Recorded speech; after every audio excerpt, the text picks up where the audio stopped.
ये सासबू मंदिर।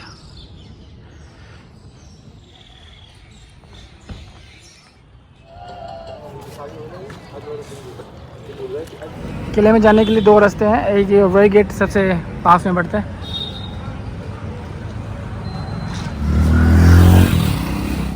पहाड़ को तराश के ये स्ट्रक्चर बनाया हुआ है। ये वही गेट से जब आप ऊपर जाते हैं तो थोड़ी सी ऊपर चलते ही है।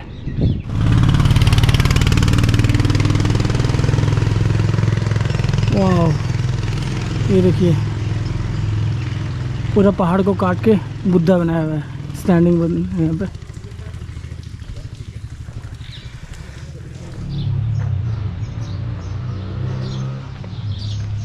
ये गेट है, लेकिन लग रहा है कि और ऊपर चलना पड़ेगा। यहाँ से आपको ये वाली रिक्शा मिल जाएगी, बैटरी रिक्शा। इसके चार्जेस होंगे 100 रुपये। ये लेके जाएंगे, वापस यहीं पे आके छोड़ेंगे आपको इंडस्ट्री के सामने।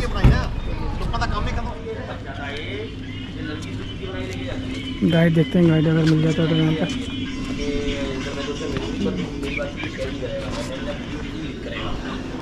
इधर अंदर कैफे भी है ऐसे पानी वाला। Hello, my name is Vikas and today I am in Gwalior.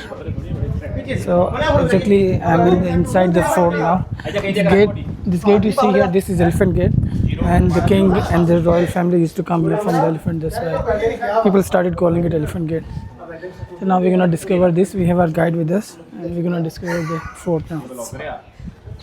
Fort कौन सा है? कौन सा फोर्ट अभी जा रहे हैं हम लोग? अभी स्टेट डिपार्टमेंट में जा रहे हैं। अच्छा, ये स्टेट डिपार्टमेंट है बोलते हैं। तो इसमें आपको जैसे जौहर जहाँ पे किया गया था। अच्छा। कुछ मुगल्सों के महल भी हैं, क्योंकि मुगल्स भी आए ना, तो उनके जो किलेदार थे वो इधर रुका करते थे। जौहर किसने किया था? जौहर क्योंकि सर 1523 में महाराजा मानसिंह तोमर की जो 8 रानी थी उनने भी जौहर किया था। अच्छा। और 1232 में राजा सारंगदेव की धर्म पत्नी ने भी जौहर किया था। उनके साथ राजपूत रानियों ने लगभग 900 रानियों ने जौहर किया था एक साथ में। अच्छा। एक साथ में। तो सबसे बड़ा जौहर कुंड इस साइड में ग्वालियर का, ना कि क्योंकि सबसे बड़ा चित्तौड़ है वैसे। हम तो 900 था। हाँ बिल्कुल। तो इसकी टिकट यहाँ से मिल जाएगी? यहाँ से टिकट मिलेगी आपके 20 रुपीज़ का टिकट है। 25 के ले लेते हैं, एक दूसरे में काम आ जाएगी। और इसके टाइमिंग्स क्या रहते हैं? 9 कौन सा? 9 AM से 5 PM तक इसका ऑफिशियल समय रहता है। एक टिकट दे दो भाई, दे दो 25 की दे दो ना, 25 वाली दे दो। नहीं, वो अलग मिलेगा सर, वो अलग स्टैंड। अच्छा, अलग है। ठीक है, दे दो। वहाँ से स्टार्ट टिकट हमने ले लिया है 20 रुपीज़ के यहाँ से। हाँ। तो अब हम लोग आगे जो चल रहे हैं उसमें आपको देखने को मिलेगा, मैंने बोला ग्वालियर का जो किला है वो इंडिया का 3rd बिगेस्ट फोर्ट है सर।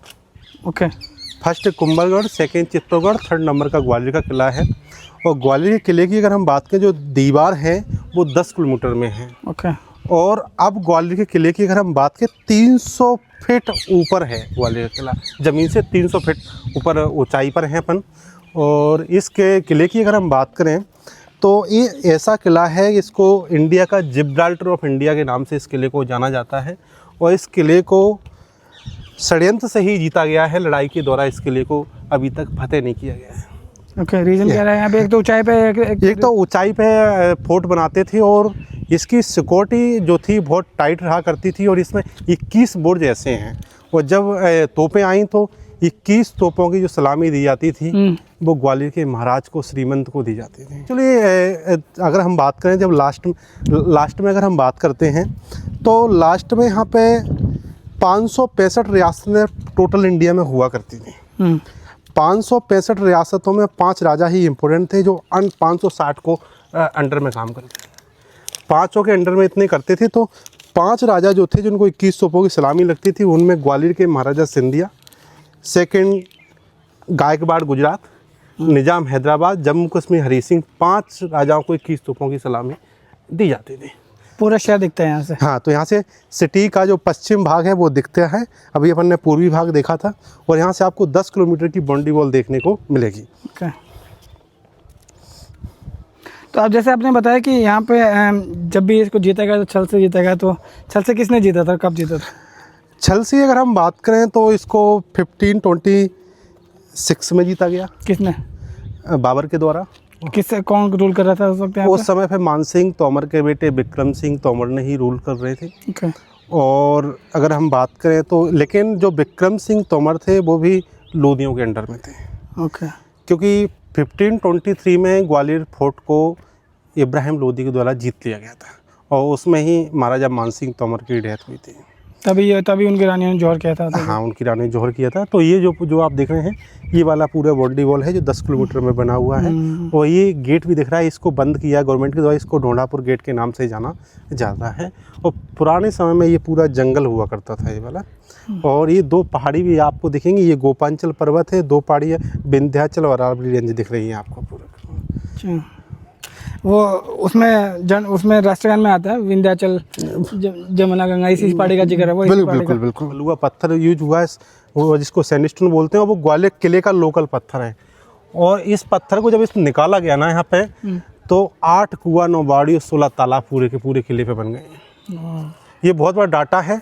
जब इतने 8 कुआं, 9 बाड़ी, 16 तालाब बने, तो इसको इंटर कनेक्टिंग किया गया। और इंटर कनेक्टिंग करने के लिए पूरी साल के लिए पानी की व्यवस्था की गई। और वो आज अभी भी पानी भरा रहता है यूज करने के लिए, क्योंकि ग्वालियर के किले को नीचे से पानी की ज़रूरत नहीं पड़ी, सिटी से पानी लाने की ज़रूरत नहीं है। इतना पानी का पूरा स्रोत बनाया। इस साइड में आप देख रहे हैं, तो बाद में जब ईस्ट इंडिया कंपनी आई तो उन्होंने ये बारूद खाना बनाया। और ये बात की वहाँ भी दिख रही है पुराना स्ट्रक्चर। हाँ, ये पूरा जो देख रहे हैं स्टेज से सबसे लास्ट की जो रहे हैं, वो यहाँ पे ईस्ट इंडिया कंपनी रहे हैं, ब्रिटिश लोग रहे हैं। ब्रिटिश लोगों का जो रूलिंग पीरियड है वो 1858 टू 1885 तक ग्वालियर में। ये फोर्ट के अंदर ये ब्रिटिश रूल के अंदर हाँ सर, ये फैक्ट्री हुआ करती ऑर्डिनेंस फैक्ट्री थी ब्रिटिशर्स की। यहाँ से आप देख पा रहे हैं फोर्ट का जो ये है जौहर कुंड जी। तो जौहर कुंड के बारे में आपको बता दिया। 900 यहाँ पे जी जो रानियाँ थी उन्होंने यहाँ पे जौहर किया था।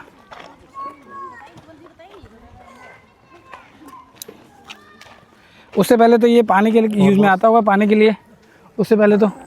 बिल्कुल सर, इसको तो अनेक कहानी ही बोल सकते हैं कि पानी के लिए यूज होता था, वो क्या होता था। लेकिन कुछ लोग ऐसा बताते हैं, हमारे सीनियर लोग, कि इसमें हवन के लिए भी यूज होता था। जब राजा लड़ाई के लिए जब जाते थे ना, तो उनकी सुरक्षा के लिए ईश्वर से प्रार्थना की जाती थी। और जब राजा जीत के नहीं आते थे तो रानियाँ उस हवन कुंड में ही कूद जाती थी, तो इसमें जौहर हो जाता था। ओके। तो ये सामने ये है वो ये भीम सिंह जाट की छतरी है। भीम सिंह जाट की छतरी है। हाँ, और जाटों का भी यहाँ पे अभी रामनवमी के दिन जो भीम सिंह जाट थे वो शहीद हुए थे, तो ग्वालियर फोर्ट पर भव्य मेला लगता है यहाँ पे। और जाटों का जो सम्मेलन होता है, पूरा का पूरा जाट समूह यहाँ आता है। और यहाँ पे पूरा उनको जो रामनवमी वाले दिन, रामनवमी के दिन उन्हें जो एक्सपायर हो गए थे अच्छा तिथि के अनुसार, तो इसलिए उनका पूरा यहाँ पे मेला भी लगता है सर। अभी हम ये जा रहे हैं जहांगीर और शाहजहाँ महल में। और एक्चुअली ये जो कॉम्प्लेक्स है, ये जहांगीर और शाहजहाँ दोनों के ही पीरियड में बनवाया गया था, इसलिए जहांगीर शाहजहाँ महल बोलते हैं। नाम महल बोलते हैं, लेकिन यहाँ पर वो कभी रहे ही नहीं है। अच्छा, बनवाने का पर्पज क्या था फिर? गेस्ट हाउस पर्पज से थे। ओके। जब वो दक्षिण भारतीय यात्रा पर जाते थे तो वो यहाँ पर शाहजहाँ तो रुका है, लेकिन जहांगीर का जिक्र कई किताबों में मिलता है, लेकिन वो झूठा मिलता है। वास्तविकता ये है कि जहांगीर यहाँ पे कभी नहीं आया। हाँ, क्योंकि आगरा पास में ही है, तो बिल्कुल किसी काम से गए तो ऐसे 7 स्टोरी बिल्डिंग दतिया में बनी हुई है, वहाँ नहीं गए। तो यहाँ से हम आपको दिखाएंगे नौवीं रानी का महल। आइए ऊपर से देखो।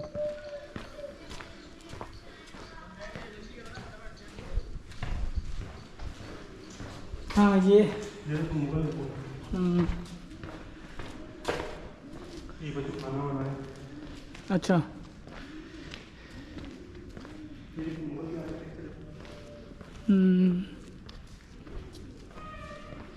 तो इसमें कभी भी रहे नहीं है वो, कभी भी। वो इस तरह से बनाते हैं।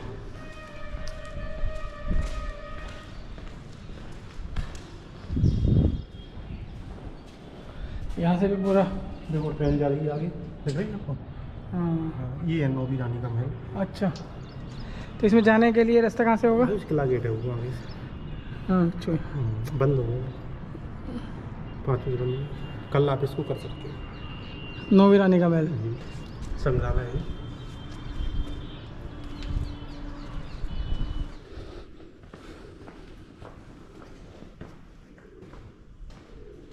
ये किस पर्पज से बनाया हुआ है ये?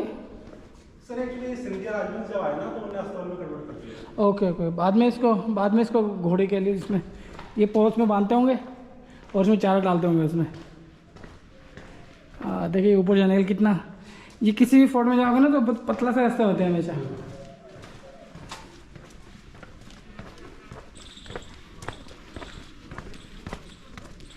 तो ये कौन से उसमें बना था, कौन से साल में? सर ये जहांगीर के पीरियड में रहा बना है, और आपको देख सकते हैं जहांगीर का पीरियड स्टार्टिंग हुआ था। बेसिकली अगर इतिहास को खंगालते हैं ना तो ये जो था ना, ये शेरशाह सूरी ने बनवाया था इसको। हाँ, जब जहांगीर का जब आने का आगमन हुआ तो उनको उनके जो अधीनस्थ किलेदार काम करते थे ना, उन्होंने लीप पोत करके इसको पूरा नाम दे दिया जहांगीर में। लेकिन रियल हिस्ट्री में इसको शेरशाह सूरी ने एक कुंड बनवाया था पानी का सोर्स ऑफ वाटर के लिए, और ये वाली जगह में थी। और फर्स्ट कैपिटल अगर रही है ग्वालियर तो शेरशाह सूरी के पीरियड में रही है सर। अच्छा।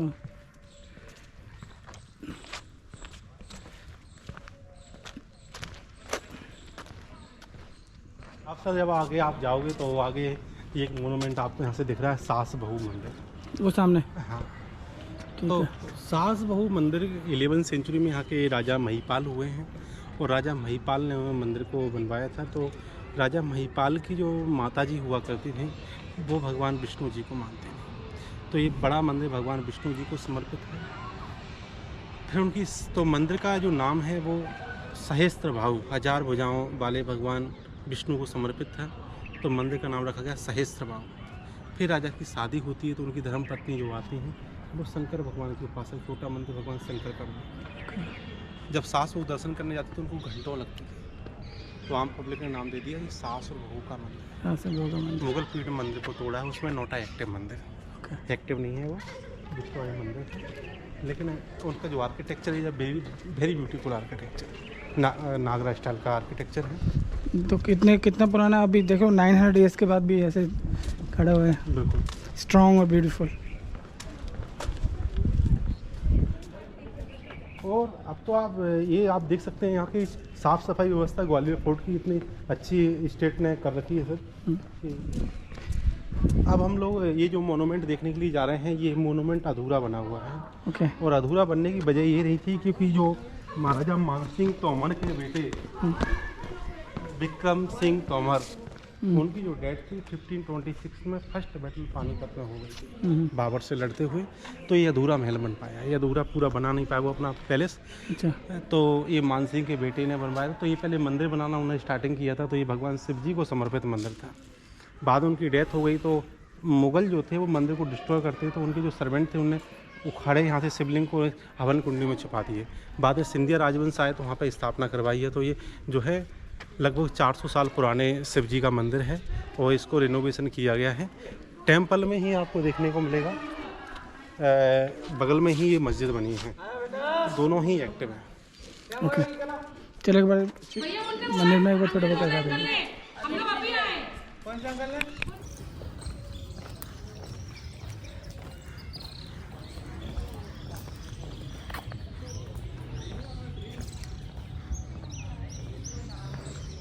ये बड़ा टेम्पल है, ये छोटा है उधर, इसलिए छोटे में जाते हैं। ये सास बहू मंदिर,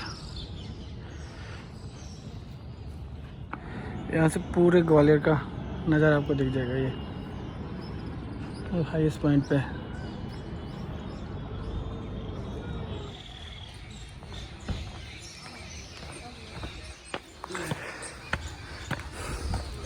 ये बड़ा वाला मंदिर विष्णु जी को डेडिकेटेड है, छोटे वाले मंदिर है वो शिव मंदिर है। अभी एक्टिव टेंपल नहीं है। और कितनी बारीक यहाँ पे कार्विंग की हुई है।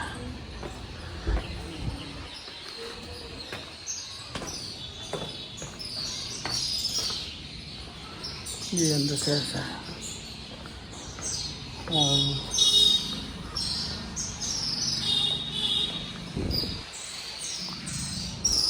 इस जगह पे मूर्ति स्थापित होगी।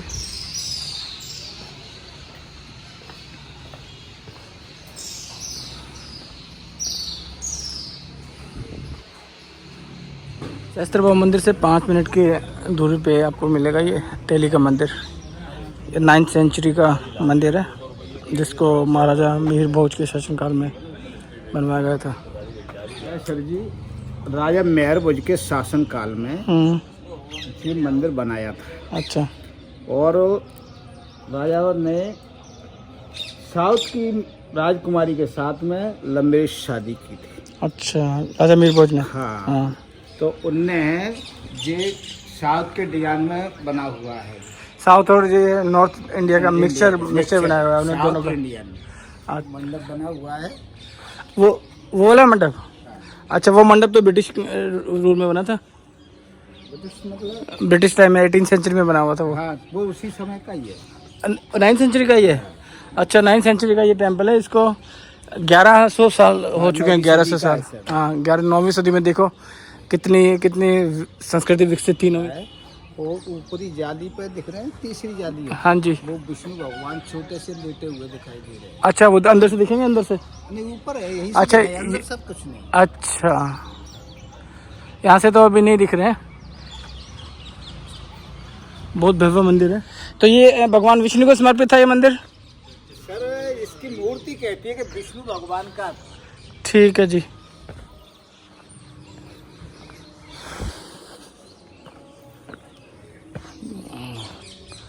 $1100 साल पहले ये मंदिर।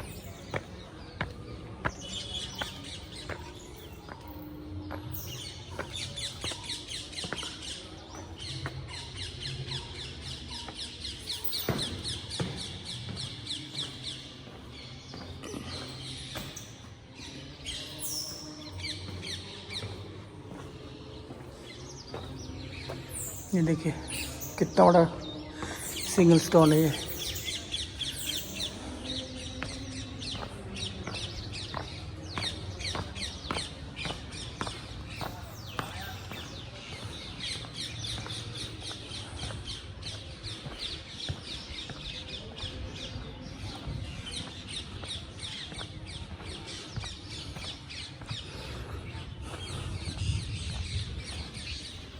देखिए कितना ऊंचाई पे ये जो ऊपर वो सबसे ऊपर वाला पार्ट है, वो कैसे 9th सेंचुरी में कैसे इतना ऊपर लेके गए होंगे। देखिए, और कितना बारीकी से पूरा कार्विंग्स किया हुआ है सारा ऊपर तक। अब तेली मंदिर से थोड़ा सा आगे आओगे फोर्ट की तरफ, तो रास्ते में आपको ये कुंड में दिखेगा। एक्चुअली यही वो कुंड था, महाराजा सूरज सेन ने बनाया था। यही वो कुंड था जिस पर इनकी कोई डिजीज थी, लेप्रोसी, वो ठीक हो गई थी। तो इसीलिए उन्होंने इसके लिए ये पूरे इसका निर्माण करवाया था। तो बेसिकली यही कुंड वो प्लेस है जिसके ऊपर ये पूरा फोर्ट और ये सब बना हुआ है। बीच में मंदिर भी है, बीच में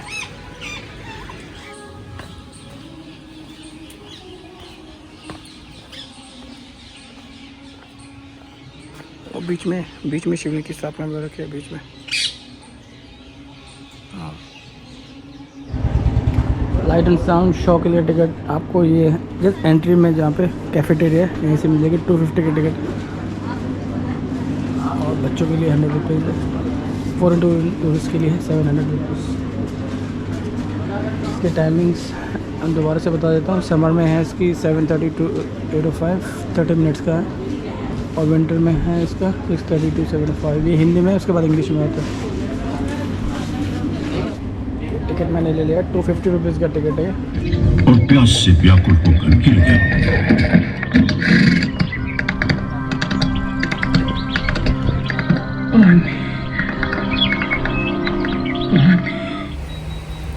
ये अंदर जाते ही टिकट काउंटर है। इंडियंस के लिए 350 और फॉरेनर्स के लिए 850 है। अगर आपको ये वाला ई रिक्शा चाहिए तो इसका 30 रुपीज़ एडिशनल चार्ज है। टिकट 1750। टिकट ये मैंने ले लिया। ई रिक्शा चाहिए आपको? आप भी ये वाला ई रिक्शा मिलेगा यहाँ से।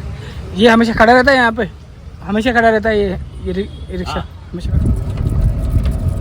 ये सामने है जय विला पैलेस ऑटो। ये ई रिक्शा आपको ईस्ट पॉइंट तक उतारेगा। यहाँ से एंट्री है जय विलास पैलेस 1874 से।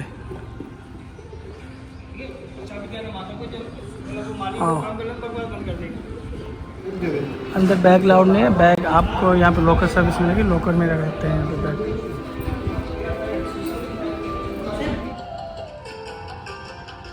जय विलास पैलेस में अंदर आपको वीडियोग्राफी अलाउड नहीं है, लेकिन पिक्चर्स क्लिक आप कर सकते हैं। यहाँ पे 30 मिनट्स के आसपास लगेंगे। अच्छी जगह घूमने के लिए। इसमें टोटल 400 रूम्स हैं, जिसमें से 40 रूम्स अभी अवेलेबल हैं पब्लिक के लिए। मोहम्मद गौश एम तानसेन का मकबरा, ये एएसआई के मोन्यूमेंट है। एएसआई के अंडर है ये प्रॉपर्टी।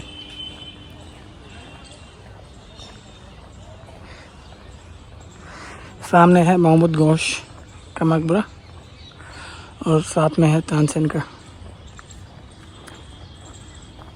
तो मोहम्मद गौश में बता देता हूँ, मोहम्मद गौश दो थे, वो तानसेन के एक गुरु टाइप थे। इनके फादर को 3 लड़कियाँ थी, तो एक लड़का नहीं था उनको, तो इन्होंने फिर उनको ब्लेसिंग दिया। फिर ये तानसेन का जन्म हुआ था। अकबर के टाइम के बना हुआ है ये।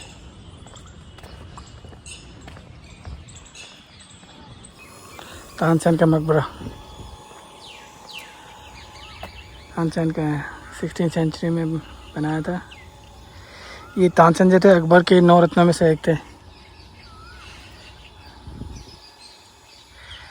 यहाँ पे एक इमली का पेड़ है। बोलते हैं कि इसकी इमली खाने से, चूसने से आवाज़ आपकी अच्छी हो जाती है। ये है तानसेन का मकबरा।